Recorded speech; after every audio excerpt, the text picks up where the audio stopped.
Shooting it raw? Yes. Shooting it raw.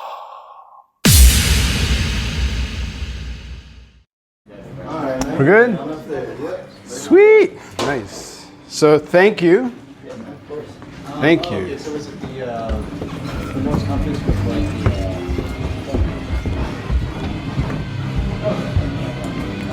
like Oh, this is great.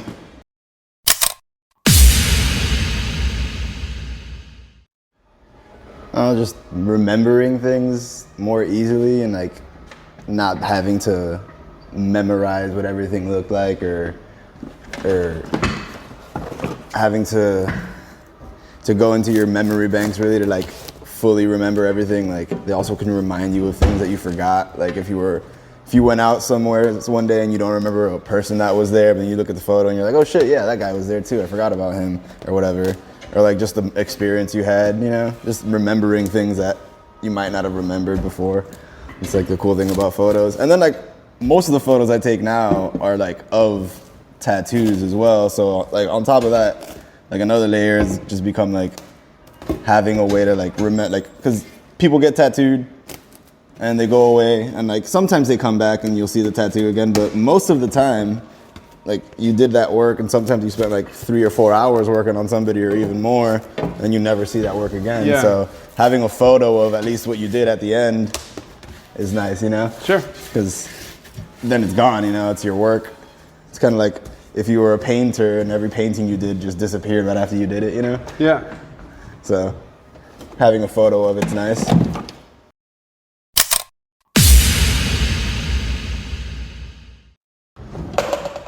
So I don't know, should I hop into the photos and just start? Or do you want to? Yeah, if you want. Cool. Yeah, that's okay. fine. This tattoo's not going to take very long, Yeah, so if you want should I to... roll my... Okay, well, so we'll just do it that way. You can start. Cool. So the first... I don't think the order matters really. Well, I'll just do it in the order that I got it in. Cool. And then you'll just have to figure it out. All right. So the photo is this one here. Yeah. You want to start with that one? Yeah. Okay. That's the first tattoo I did on another person. Whoa. And it was on my best friend who we've been friends since like 2001. I always say like our friendship's old enough to drink now. Our friendships, when we'd been friends for 18 years, I said our friendship's old enough to buy cigarettes. Now our friendship's old enough to drink, you know?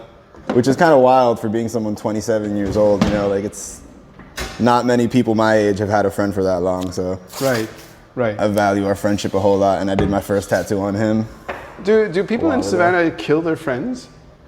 What do you mean? In the sense, like, why not have friends for a long time? I don't get it. Oh, no, I guess it's just more like, you know how they say, like, when you make a friend, and like, I guess it's like more like childhood friends, you know what I mean? Right, exactly. Like, you grow out of your childhood friends most of the time, like, I speak to maybe 2 people that I went to high school with, you know what I mean? Yep. He's the only person that I speak to that I went to elementary school with, you know what I mean? Like, we've been friends since that long, so it's kind of rare to have a friend that old, you know? Yeah. Especially at my age, you know what I mean? Right. Usually someone with someone who's had a friend for 20 years, they met when they were like 20 and they're like 40 now. Right. I'm 27 and I've had a friend for 20 something years. Okay. Okay, so let me just describe the photo. So it's basically a shot of a guy's calf. And it's just a straight up photo. It's not, it wasn't aesthetically done. It's just a reporting kind of image. Yeah. The tattoo, it's the first tattoo that you made for your friend. So it's the back of his calf, which you shaved.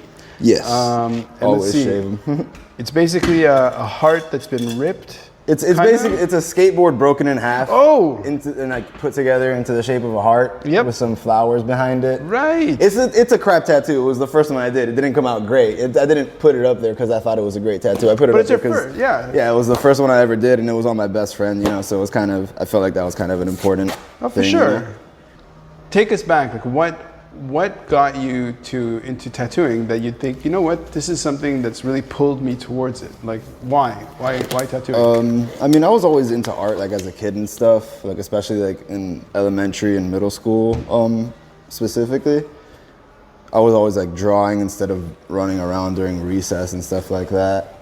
But then like in high school, I kind of got more into like skateboarding and playing music and stuff like that. So around here, baby. Yeah.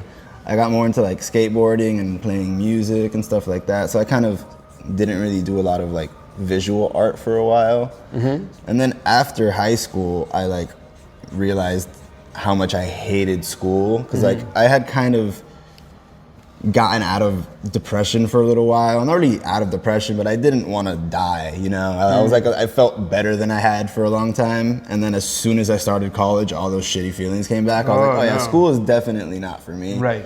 So I quit pretty quickly. I did like a semester of college and I just stopped showing up. Like, it's funny, like I was doing pretty good in some of those classes, but I just hated it so much. I got like emails from a couple of teachers like, why didn't you show up for your final exam or whatever? And I was like, because I just don't want to do it anymore. Like I had an A in my English class, but I just didn't show up for the final.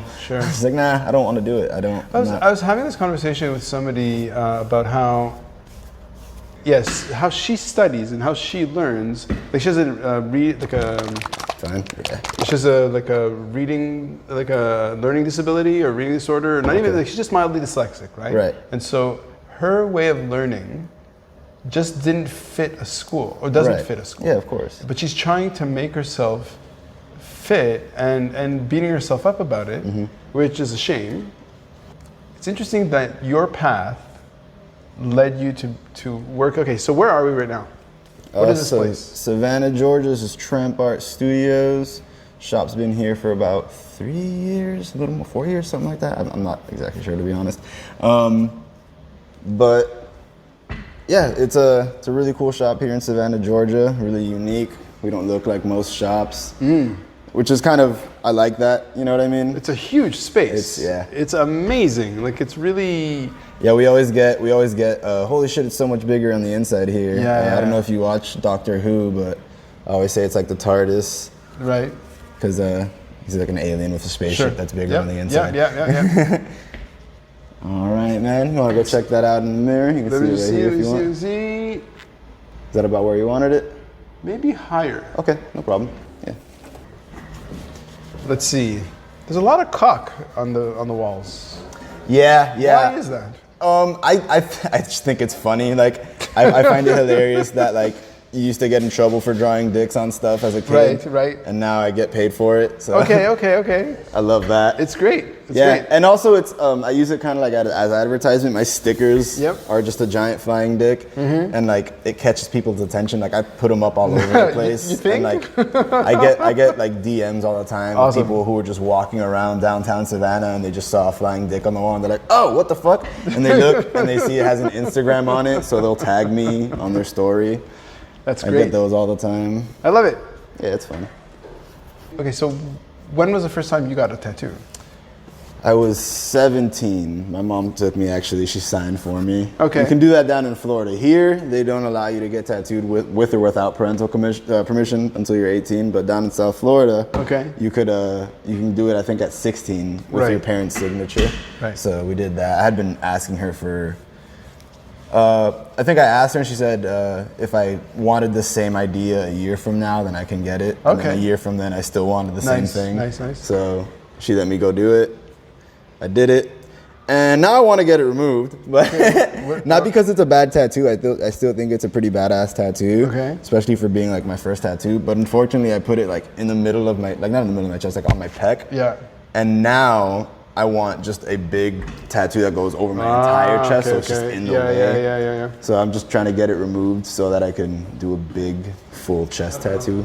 Got it. So going back to this photo of your friend's calf, you're still friends. Yeah, of course. How does he feel about the fact that you arted him? He loves it, man. He's not very good with pain, so I've been trying to get him to get another tattoo from me for a while. He has one other one, but it was also from like when I was just starting. Yeah. So it's funny that he's like my best friend, but he only has a couple tattoos from when I first started tattooing, just because he's not good with getting tattooed. Right. It's like, damn it, man, get something good from me. It's all like crappy old tattoos. I'm like, come on, man, I've gotten way better. You just get something decent from me now, please. But he's still scared, so hopefully I'm actually gonna be going up to New York. He moved up to New York about a year and a half ago, maybe, something like that. And I'll be going up there for the holidays, well, after Christmas for New Year's to visit him and spend some time up there with him. It's been a minute since we've seen each other, so I'm excited for that. Do you travel and work a lot? Yeah, that's what that was like one of the main goals really when I started tattooing, was to be able to just like tattoo and just go all over the country, Right. working, you know.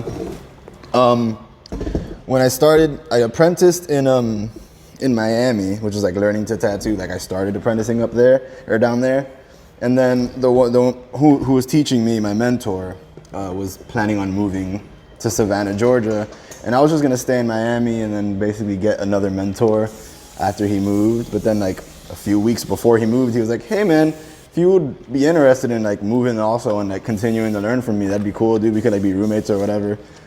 And I was like, "Yeah, definitely." I didn't have anything holding me down in Miami, so I just said, "Yeah, fuck it," and moved, and here we are now. Nice. And how long ago was that? Well, okay, so that happened in 2016. Okay. I believe. I was here for about a year and a half after that. And then the shop that we actually moved to, that we moved here for, there was a car dealership next door to them. And they used some shady business tactics basically to get us pushed out of there. Because they bought the building. Okay. They bought the building that the tattoo shop was in. And we still had contracts to stay in there. Like we were still allowed to have our shop in there because we had like a lease or whatever. Yeah.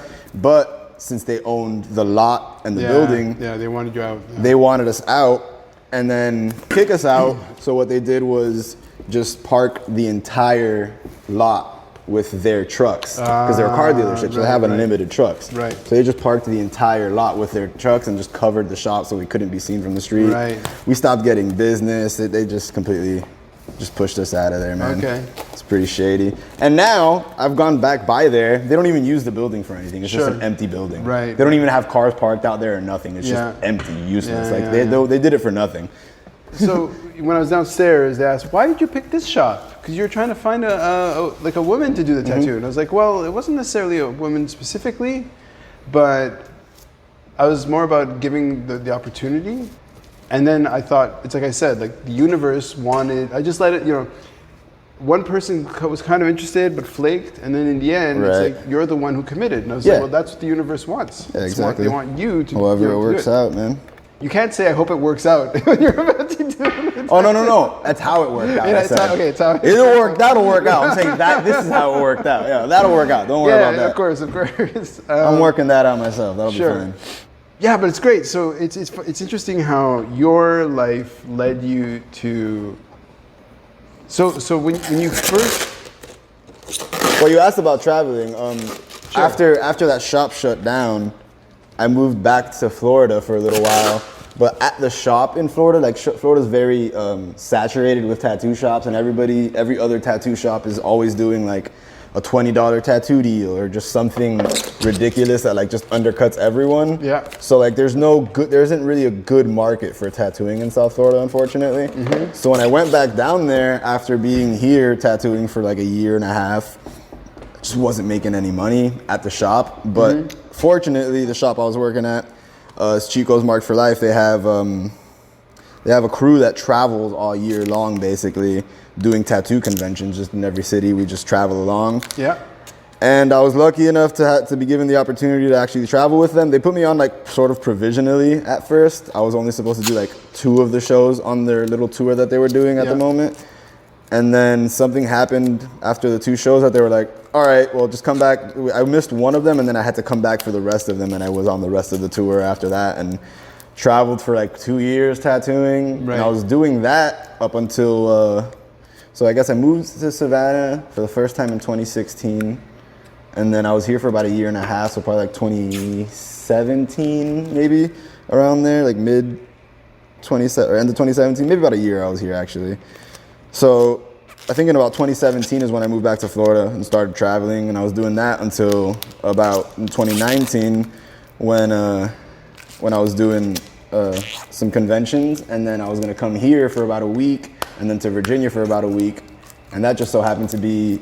I was doing a little bit of a tour at the end of 19. Sure. And then at the beginning of 20, I was at the end of the tour just traveling to different shops. This was one of them. I was only going to be here for about a week, but that happened to be the week that COVID shut everything down. Right. So I was like, okay, I guess I'll stay until this whole thing blows over. Because back in Miami, I lived with my grandmother who was elderly, and they were saying, oh, this is the most dangerous for old people. So I wasn't trying to go back down and stay in the house with my grandmother when they were literally just saying like, oh, this is the most dangerous for elderly people. So I was like, all right, I'll just stay here until this whole thing blows over. Fast forward 3 years later, I was like, nothing's blown over, but I guess there's worse places to get stuck, you know what I mean? It's I got stuck somewhere where I have clientele, friends. It's a good tattoo industry around here. Awesome. So it went well. I can't complain. But it wasn't planned, you know? I was only supposed to be here for a week and then go to Virginia for a week, and now here I am 3 years later, but I'm not mad at it. Well, okay, so since you said I'm not mad, I'm gonna use that as the prompt to go to the next picture. Okay. Cool? Yeah.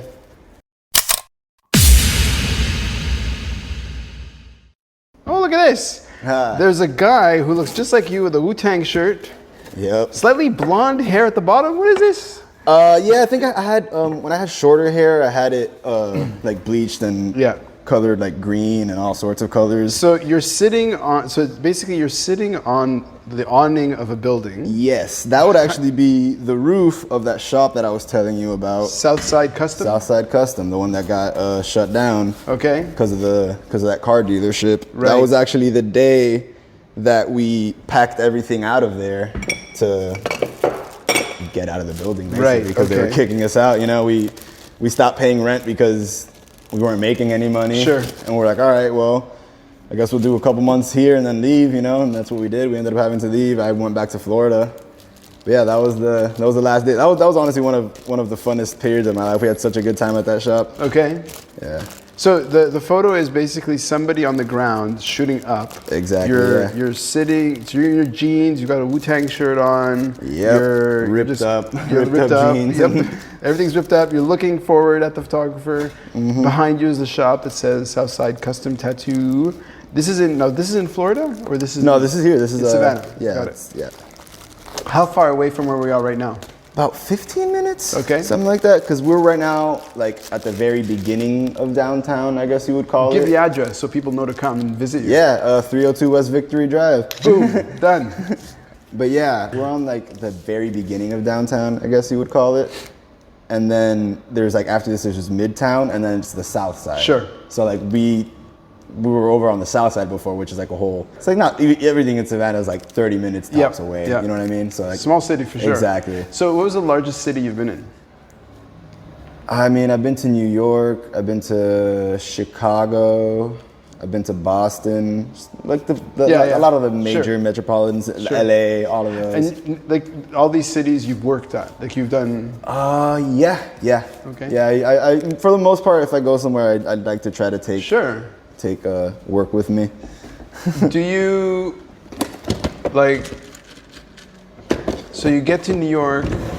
Okay, so have you which cities or what places have you visited outside of the U.S.? So far, only Puerto Rico. Okay. And I went to the Bahamas when I was a little kid. But okay. Puerto Rico, I guess, still technically it's annexed or whatever. Yep. But yeah, that's the furthest place I was able to tattoo, and I actually did the Puerto Rico tattoo convention, which was really cool. I totally forgot to introduce you. So. Oh yeah, I'm Jordan. Hi. So, and your last name is what? How do I say your last name? Malone. People say it differently. Some people say Mallon. In Spanish, I'm Cuban American, so we say Mayon. Mayon, okay. Right.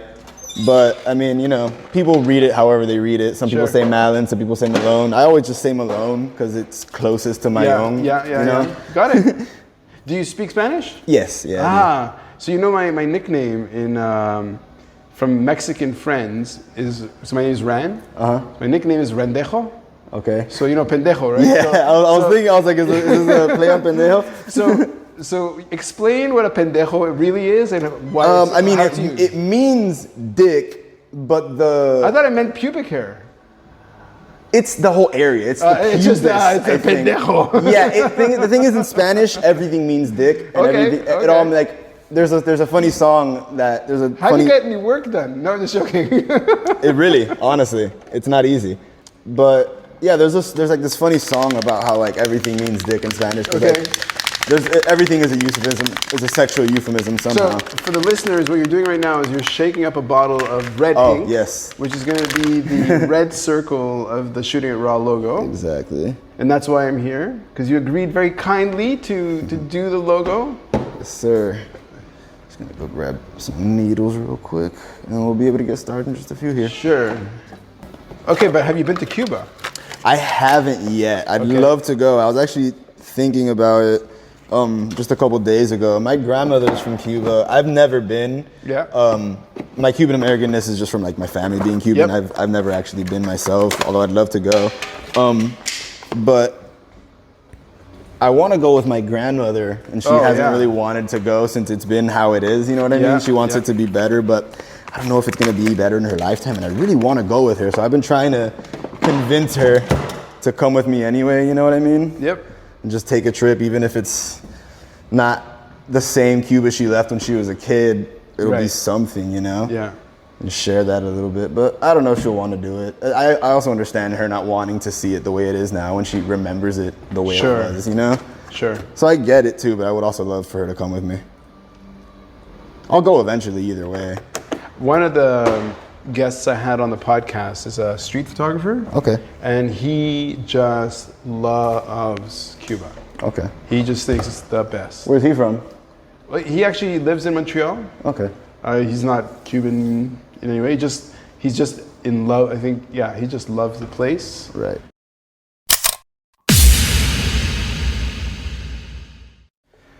So my arm now is on this pad. You're putting on the latex gloves. I've taken off my pants so you can do the Yes, that's very important. the You can't have exam. pants on. So the photographs you did screenshots from Instagram, sent it over. 3 of them. I think there's one that's not a screenshot, I believe. Okay. So what is your relationship to? Are you basically promoting yourself through Instagram or through? For the most part, it's for promotion. I mean, obviously, when I use the same Instagram that I used before I was tattooing, I just turned it into a tattoo Instagram once I started tattooing. Yep. Just because I already had like friends following me and stuff like that, and I didn't really want to start a new one. Yeah, it's really just mainly for promotion. But I heard something somewhere. I don't even remember where I heard it or if it's even true. But I heard some shit about how you're like the best way to keep a following or whatever is to have like 80% the business and like 20% personal stuff. Sure. So I try to post a little bit of like, you know, myself and my life on there as well to like, you know, keep people interested, I guess is the idea. Yeah. I don't know. It makes sense, I guess, you know. You follow somebody and you're more likely to pay attention to what they're doing if you know other things about their life too. You get a feeling for them as well. Right, as people. yeah, exactly. I get that too. Like, I guess I do pay more attention to like the people I follow who I know a little more about for whatever reason, you know? So right.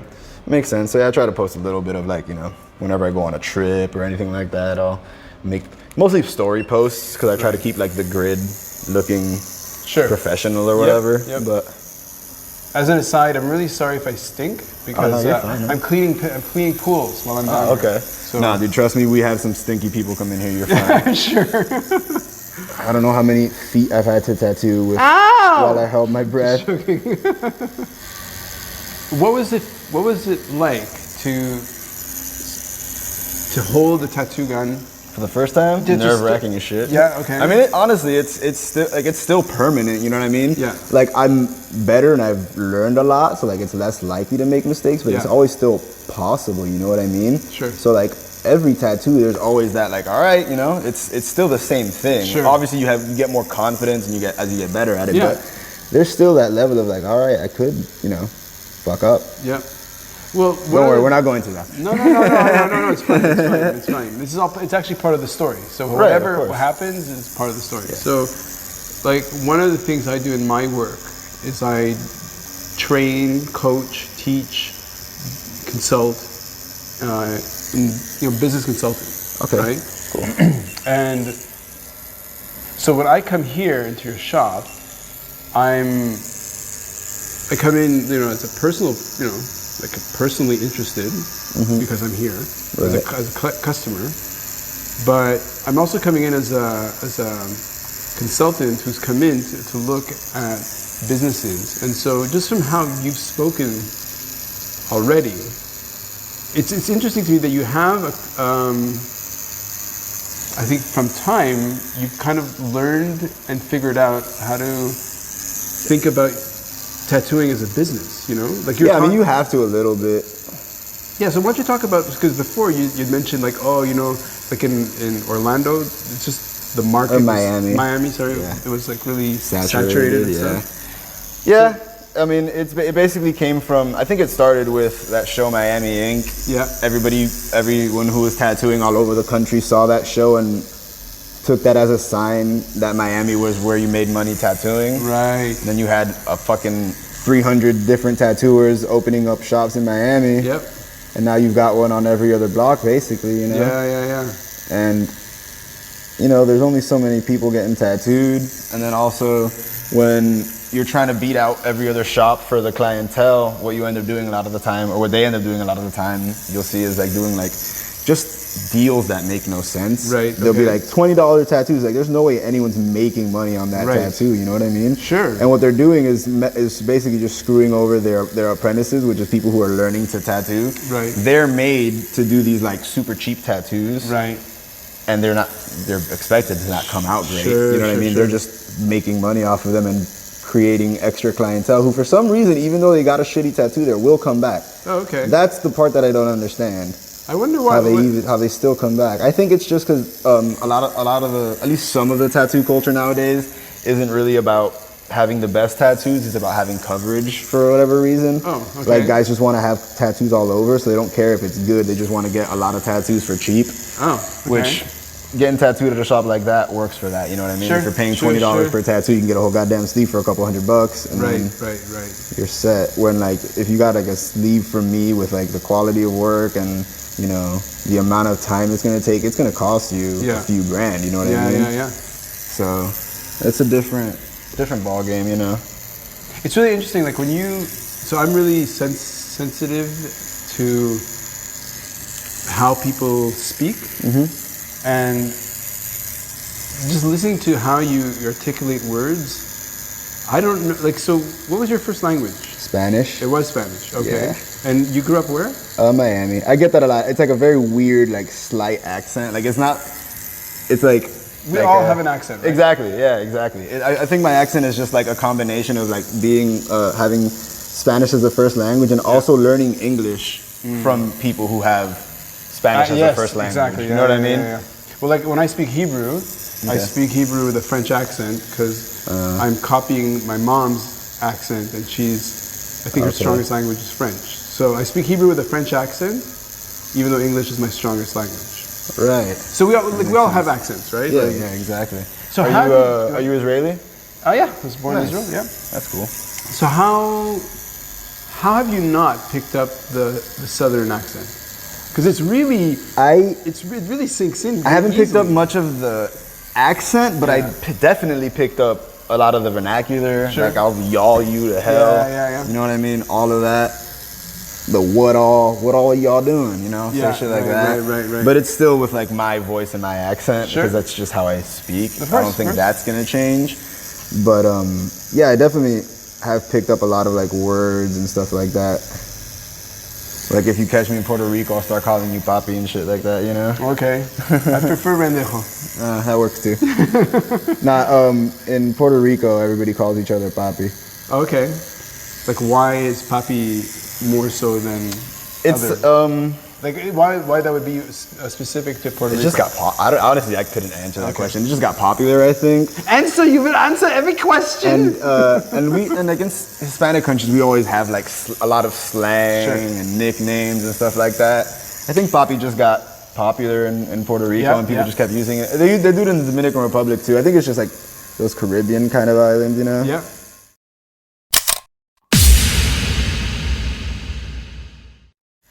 We've got a big sign in the background. It says Philadelphia Eddie's 621 Tattoo, Classic Custom, Eddie's Tattoo.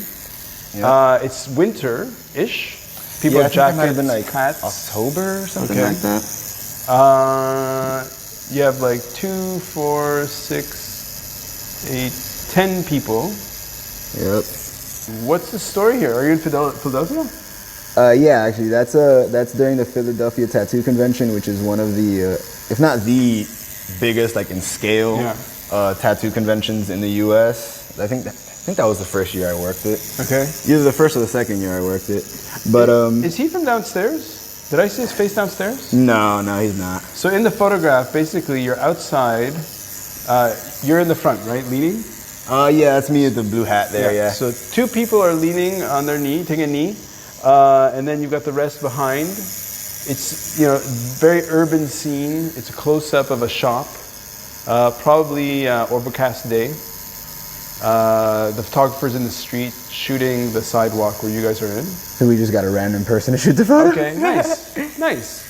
So why is this photo important? It was just that's the guy in the middle there, the big dude in the middle. That's Chico. He owns the shops that I. Of course, his name is Chico. Of course, Right. Yeah. He owns the shops in Miami that I started at. Oh, okay. So he's basically like the first one who kind of gave me an opportunity in tattooing. Nice. I was I had just quit going to school. Yeah. And was looking for something to do, and I started drawing again for whatever reason. I remembered how I'd sort of been interested in tattooing when I was younger. So I started kind of like doing some research and like maybe messaging a few people. And he told me I just had to have like a portfolio before I could really start looking for apprenticeships like that. Okay. So I started building a portfolio. I got it, pretty good. Messaged him again, met up with him, and he was like, "Oh yeah, this is good, but you need more stuff. This is like, it's like half a portfolio. Try to double this, and then we'll talk about maybe hiring you." Okay. I kept drawing stuff, and I would post it on Instagram and tag him in it every time I drew something. I did that for a while, and then after a few months of doing that, he actually ended up messaging me like, "Hey man, meet me here and here on this day with your portfolio, and we'll talk."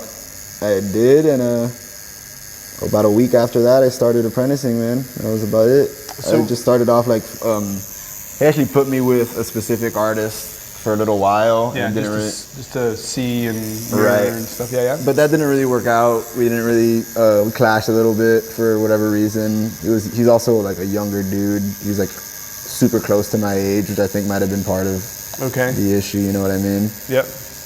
And he also hadn't been tattooing for that long either. Okay. He's really good, but he also didn't have like as much experience. And I really wanted somebody to teach me who'd been tattooing for a long time. You know what I mean? Yeah. So that didn't really work out for super long. And after that, I was kind of just floating around, learning from everyone in the shop. You know what I mean? I didn't have like a specific mentor, as we call it. And then after a while of floating around, I met this dude, John, who's not in that photo there. Yeah. He actually still worked here in Savannah.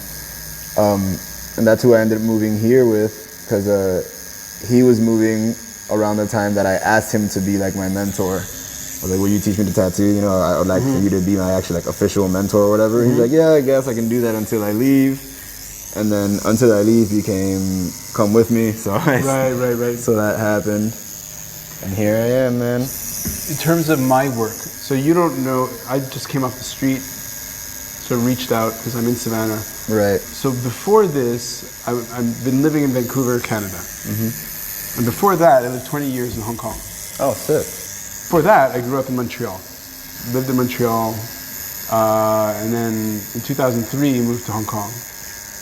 And the work I've been doing in Hong Kong, a lot of it is about looking at service. Like, what is service? Like, what is the connection of offering service to other people? Right? So your job is it's a product and a service. We've talked about this already, like with other people. It's a service, yes, because you're serving someone, but you also get a product. You get a tattoo. You know what I mean? Okay. So it's a little bit of both. Right. So it's kind of weird. It's an ambiguous kind of thing in that regard. You know what I mean? Yeah. So in our training, we say that in service, at least, which will probably be different in tattooing, but in service at least, it's like your competence isn't as important as your character. So in other words, like, whether or not people trust you is more important than whether or not you have the skill. I guess that doesn't. Although in tattooing, exactly. You definitely want to have the skill in tattooing as well. Yeah, you gotta need both in this one. Yeah, I get what you're saying though, for sure. It's definitely very important. We've had plenty of issues in this industry with just like people taking it, because at the end of the day, when you're tattooing someone, you have them in a vulnerable position. Sure. You know what I mean? And sometimes I like how people you take looked at me in advantage the of it. eyes like that. You were just like, I'm in a vulnerable position. Yeah, you know what I mean. So like, it's people have taken advantage of that. So there is like a feeling of like you kind of need to make sure people know they're safe. You know what I mean? Yeah. Okay. So there's that aspect of it. Like, yes, trust me. Like I'm not a fucking creep. I just want to do your tattoo. Sure. You know what I mean? Sure. But yeah, there's people who out there who definitely will take advantage and do and say creepy shit while they're tattooing people. And that's wow. terrible. Wow. You know, Okay. so that's definitely a big thing, having that trust and making sure they know that that's not gonna happen. You know what I mean? Especially when I'm tattooing like a young girl, I'm like, I always want to make sure they're comfortable. You know what I mean? Yeah, for sure. So one of the things about the things that I train, teach, whatever, called service leadership, is like it's the connection that you make with the person, right? Like somehow the energy that you share with another person is actually what you're buying and selling. Yeah, know? for sure. So That's definitely part of it, for sure. That kind of plays into the thing I was saying about like having like 80% be your business and then 20% be your personal life on like social media and stuff like that. Like, okay, now you're buying into not only like the tattoos I do, but you see what I like, you see what I like, you see what I don't like. So what like, kind of okay, I like person this exactly. Yeah, for sure. Yeah. So, look, why don't you talk about, okay, so because it's a service and you're dealing, what we say is that like when you're making something, like manufacturing, it's all about simplifying the process so you can do it again and again and again, right? So like if you're making a car, if you're making spoons, you want machinery or whatever processes that are always the same. Right. But with service, it's always something different. Like you never, because you're dealing with people, everybody's different, right? So especially even less metaphorically, even like when it comes down to skin, everyone's skin's a little different. You know what I mean? Like no, I don't. Please explain. The way your skin react, like older skin, like on like an older, like oh elderly. snap! No, not you specifically. Your skin is fine. The way what I'm saying is like the way your skin is reacting to me tattooing you. If I was tattooing older skin, it'd have to be way lighter because it just doesn't hold together the same way. Okay, you know? Okay, interesting. So like even when it comes down to that, like it's not just like personality wise, which of course there's different personalities I have to deal with. Some people aren't good at explaining what they want, and you have to like try to like trick it out of them almost. Yeah. Like to get them to say really exactly what they want to get tattooed because they don't know how to express it. So like that. So because it's complex, and what we say is service is totally complex because people are always bringing in these variables that change everything. So can you think of a time that was you're just like, okay, this took the cake. This was crazy. Let's see. I mean, I've had just like experiences with people not telling me that they have a sunburn or not telling me that they got super drunk the night before, so now their blood is thin and they're just bleeding a whole bunch. Okay. Or like if somebody's like a really bad alcoholic, a lot of the time, the blood alcohol content will, when you bleed, alcohol removes these stencils. Like the purple, like my guide. Yeah. So there's been a couple times where like I didn't know someone who was an alcoholic. And they're so drunk that they actually... Their blood alcohol will remove the stencil. I've had it happen multiple times. That is intense. Yeah. Because the cliche is a person, I don't get a tattoo, but first time we get really drunk, right? I mean, and... Maybe that's not true anymore. If you're not like a regular drinker and you have a few shots before getting tattooed just to give you courage, that more than likely is not going to affect the tattoo. Right. It's when it's like accumulated in your blood. Like if you've been binging for the last week, probably don't get tattooed tomorrow. You know what I mean? Got it. So let's go back to this photo, Eddie's tattoo. So is the shop itself important? Yeah, actually, Philadelphia Eddie is like this really old, famous kind of legendary tattooer from back in the day. A lot of tattooing and like, especially like the kind of tattooing that I mostly do is like traditional, American traditional. It's like, got a lot of history and like tradition and all that. So that's like a shop that's been there for a very, very long time. And he's been tattooing since before it was legal. He died actually not too long ago, Eddie himself. But yeah, we kind of try to keep those old guys who paved the way. We kind of try to keep them on a pedestal and Sure. and respect them, even though some of the things that they might have said and done with the times and all that we don't really agree with. But at the end of the day, they did set us up for everything we have. Yeah, they paved the way to a certain extent. Exactly. Yeah, got it. Okay, so when was the last time you got a tattoo? Let me think. What's the last tattoo I got? I think the last one I got was from my buddy Taylor, who just moved to Colorado. I got a couple of railroad spikes. Okay. They're like gold railroad spikes, but they have like black paint dripping on them. Okay. It's supposed to be like a visual representation of this line from a song that I like. It's "Don't paint me black when I used to be golden." Oh, okay. So it's just like golden railroad spikes with black paint being dumped on them. Right. I think that's the last one that I got. Unless I'm forgetting one, which is entirely possible as well. Well, let's move on to the next photo. Okay.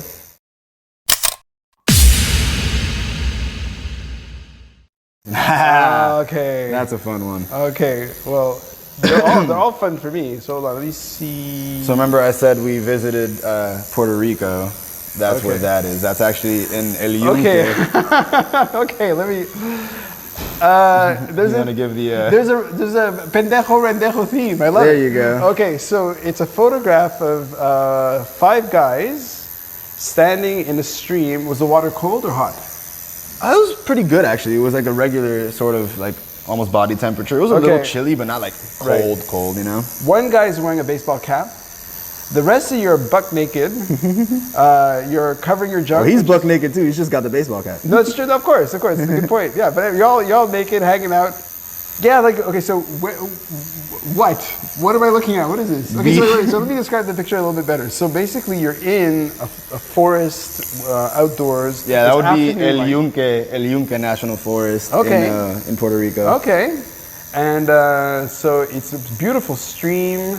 Lots of exposed rock, lots of beautiful sort of lush background. Is it jungle or is it not quite jungle there? I think it is jungle. I'm not sure honestly. Okay. That's a good question. I know it's El Yunque.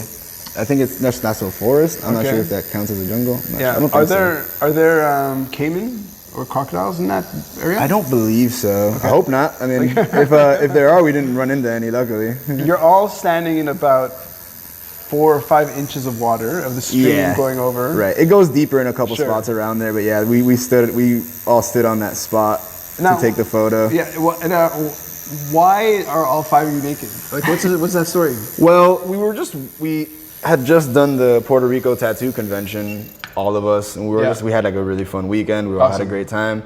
And then we were there for I think like 4 or 5 days after the convention just to like enjoy Puerto Rico. Mm-hmm. And we planned on going out to El Yunque National Forest.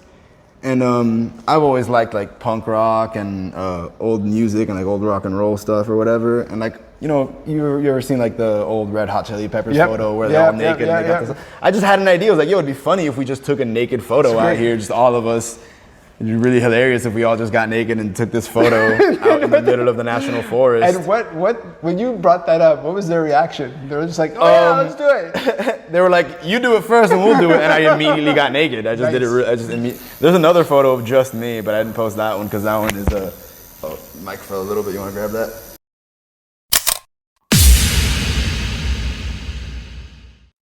So you guys got out there and you did this. So is it because was this feeling of you guys are like a band? Is it that I mean, I don't know if that was like the specific reason we did it, but that we do get that feeling, especially like the way we were traveling there. There was like we would travel with like 8 to 10 of us at a time. We were traveling in a van with all of us tricked together, staying together. So I always did say it felt like, as close to you as you can get to like being in a touring band without actually being in a touring band, Sure. So yeah, that we did definitely have that sort of a feeling of like we're kind of rock stars traveling around the country, just doing wild shit. So that kind of is definitely a theme that we had in there. I don't know if we were thinking about that when we took the picture. I just think we thought it would be funny. Yep.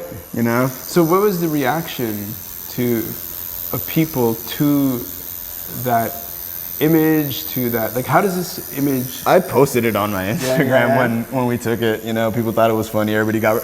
There was, of course, a couple closeted macho men thinking they were too macho to see. Like, oh, this is fucking gay ass. Why you post this? Like, oh, shut up, dude. You liked it. You know what I mean? That's posturing. Funny. Like, I'm too straight to like this photo. Shut the fuck up, dude. You know it's funny. Yep. You know what I mean?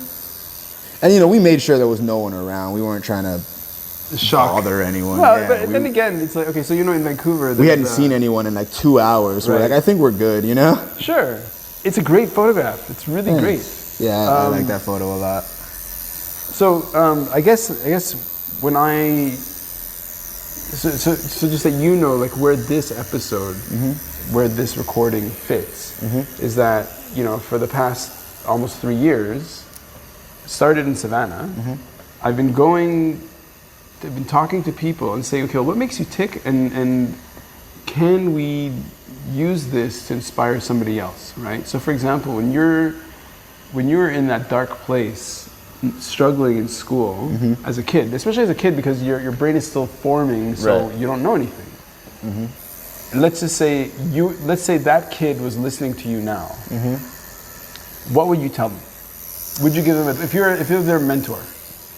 Honestly, I don't know if I would change much, because I have said, like, one of my regrets is not going straight into tattooing or whatever. Yeah. And even before that, when I was in middle school, I had a lot of teachers always telling me, in Miami there's this art magnet school for high school. So it's basically like an art college, but you go when you're still in high school. Oh, okay. So instead of going to a regular high school, you go to a high school where, like, you have your regular high school classes like math and English, but they're like half of the amount of time that you spend in your art classes in that high school. So it's focused on art. Yeah.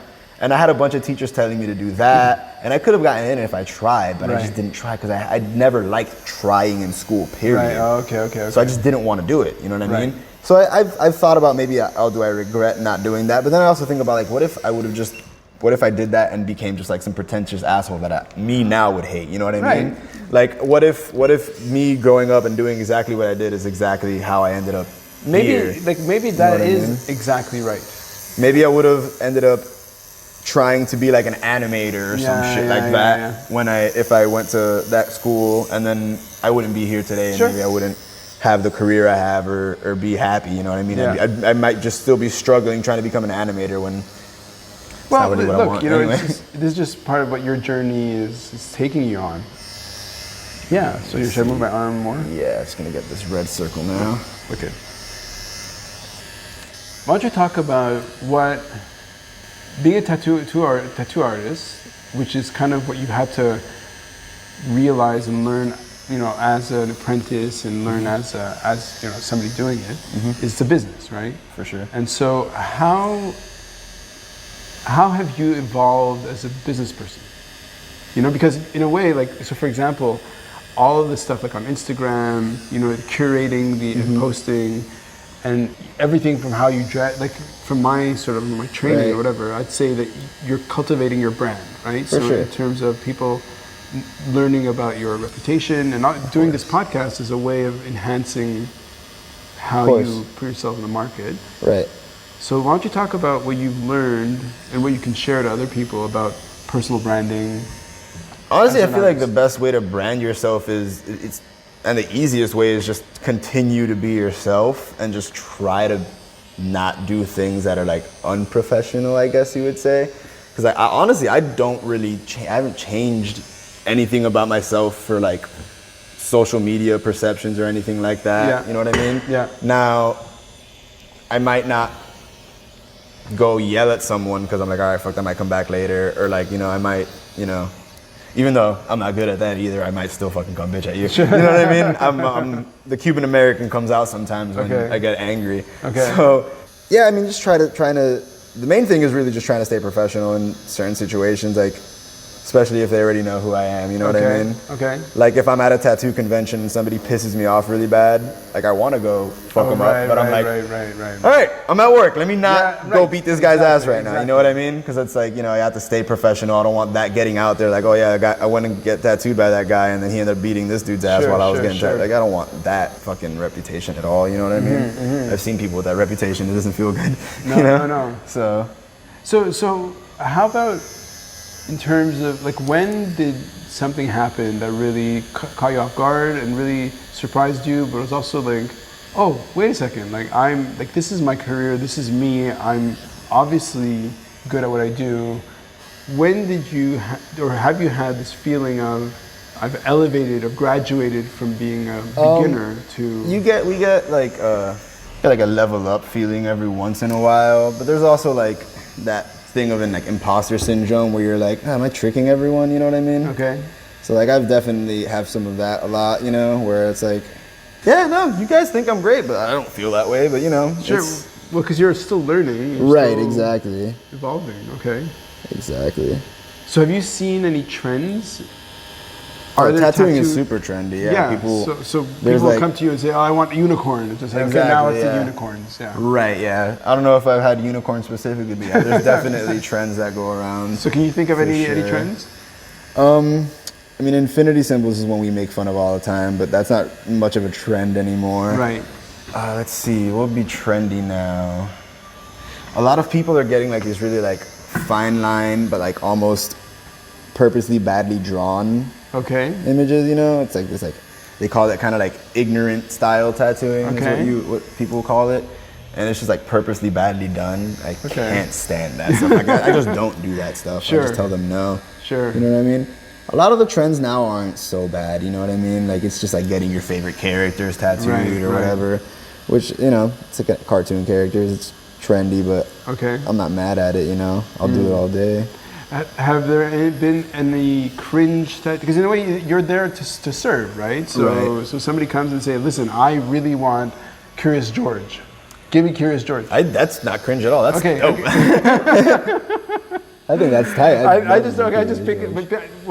Pick a different. Have you ever had a cringe one come in? You're just like, oh, dude, really? The cringy things is usually sometimes when couples come in for matching tattoos and you could tell it's just not gonna last, and you're like, oh, I'm sorry, but you know. let me leave a little bit of white space. Right. Yeah. around exactly. that, so you may want to add something. It's like, you sure you don't want to get his name in red instead of black? That way it's easy to cover up later on. No? Okay, whatever. So have you had people faint, cry? Yeah, for sure. Okay. So faint? I don't know about. Yeah, kind of like sort of like pass out a little bit. That's usually something more to do with like blood sugar levels and stuff like that. And it's usually somebody who has like a history of like fainting from things. You know what I mean? Okay. Usually it's not somebody like, I've never passed out before in my life. What was that? No, it's usually like somebody who's like, I pass out sometimes. Okay. Sometimes they don't tell you till after they pass out. It's like, it would have been nice to know that before we started this process. You know, thanks. I'm just in the middle of tattooing you, suddenly you start falling towards me. Like, shit. Sure. Yeah, it's a little scary, but like after like it's happened to you a few times, you're a little more like, all right, I've seen this before. How about tears? Just hold on to them. Sometimes, yeah. It's a little uncomfortable because you know you're doing it to them and they're crying, but they also don't want you to stop. So you're like, sorry. Right. You know what I mean? I tattoo my girlfriend sometimes, and it's real hard for me because I don't want to hurt her, but she's like, God damn it, man. Like, yeah, it's a little harder to tattoo people like you know, especially if they're like going through it during the tattoo, because it's like, damn it, man, I don't want to hurt you. I like you. You know what I mean? Okay. So what's the longest that you tattooed somebody? In terms, because it's a fatiguing, high concentration process. Right. So, yeah, what's the longest that you've done? I think maybe like 6 or 7 hours, something like that. Not too much. I mean, there's tattooers who have like fucking 12, 14-hour sessions in a day, and you're like, I could not do that, man. I would go crazy, I think, trying to do something like that. So why wouldn't guys who do it? But why wouldn't they just break it up with? A lot of the time when when somebody does something like that, it's because somebody's traveling to get tattooed. Right, so if right, like somebody right, just came from Europe to get tattooed from me, Sure. they only have. Has that happened? Be here for a week. No, not specific to me. That's the way Like if that it somebody works, comes yeah. here from Taiwan or Antarctica, you know. Right. I have tattooed people who were traveling from there, but they didn't specifically come to get tattooed. Okay. They were just here Got it. and Got it. got tattooed while here. Yeah. But I assume a lot of military come through because Savannah's got a big military presence. yeah, we get right? a lot of military out here for sure. Is it ever a big cruise, like 10 guys? Oh, once in a while. We also get a lot of what'll happen a lot is like one guy will from a squad or a platoon or whatever will come get tattooed. Yeah. And then they'll tell everyone else in their right. squad about it, about the shop, and then you get like that entire squad coming to get tattooed. Sure. Which is good. Yeah, for sure. I love it. Yeah, so one of the things I've come to sort of think about is that it's this idea that like, is there such a thing as fate? Is there such a thing as like destiny, predetermined, whatever that is? You know? Right. And not like Savannah is super Christian, like religious. There's a lot, yeah. There's a lot of like it's definitely. pretty intense. It's like almost the Bible Belt, but not technically. You know what I mean? But it's like there are a lot of churches, and I just feel sure. that people here are a lot more. It's the southern thing. You know, Yeah. for sure. You'll see that in a lot of southern states. You know. Right. So, like when I think about this idea of fate or whatever, it's just like I feel like the world is so complex and life is so complex and you know. So, for example, like how do we make sense of the fact that I'm here sitting with you and you're doing this this tattoo when actually in my mind originally the idea was I'd like to give a female tattoo artist a break. Right. But then I was like, well, I only have a limited time in Savannah, and this is what the universe wants. Is Of course, or yeah. you know, wants like whatever. Like this is what happened. Yeah, that's what happened. So how do you have? Is this something that even has ever occurred to you, or you're just like, nah, man, I just go with the flow? Like, What do you mean? Podcasts or no, talking? like in terms of how things happen. Like, so for example, have Oh, you okay. have you ever been in an accident? Have you ever had? I don't know. I kind of think it's a little bit of both, you know? There's like sort of like a way things just go naturally, but I think we could kind of affect the outcome of it. Okay. So I'm here to help, well, to dog sit, but also help my brother-in-law. So I was driving out to Tybee, Right. and some radio station was like just playing blues. It's like there's something about listening to the blues in Georgia For sure. on the highway. It's got feels right. There's a weird presence, you know. It's a weird intensity. For sure. A lot of it came from here, so Yeah. it makes sense. So how does music fit in your life? Like, I used to like do vocals for like metal bands and stuff like Yeah. that when I was younger. So like, and when I was younger, like in like middle and high school, I wanted to like, you know, be in a touring band, and that's what I wanted to do. Yeah. I had this idea of just like traveling around the country with a band, playing music, screaming fans and all that. And I don't know, man. I just kind of dropped that idea. well, you settled into something that Exactly. helped more. I realized how much I love tattooing, and I was Nice. like, oh, this is what I want to do. You know what I mean? But definitely when I was younger, there was a period where I was like, I want to be a rock star. You know? Now music is really just, I love going to see live music. Yeah. I love listening to music while I tattoo. If we weren't having an interview or whatever, we would have had music playing Sure. behind Yep. us the whole time. Yep. You know? And what about like Afro-Cuban music? Is that something that? I don't know if I have like specific examples. I'm sure I've heard some of it, but I know like Celia Cruz and shit like that. It's technically in that range, in that realm, you know. Sweet. Let me clean this up real quick. Make sure we're done. I think we might be there. Who knows what the future will bring? All right, man. Let's just put some water on there to clean it up. Get the soap off, and you can check it out. There's a mirror over there. You can give it a closer look as well. Sure. But wait, let me check this out. Wait, what? War. Dude, you made a mistake. Did I? supposed to be shooting it ran. Oh man, I fucked it up. Shooting it raw? What the fuck is that? Just joking. Perfect. Jordan Mallon, Yep. thank you, sir. Gracias. Thank you. Awesome. You're part of the legacy. Thank you so Sweet. much. Shooting it raw? Yes. Shooting it raw.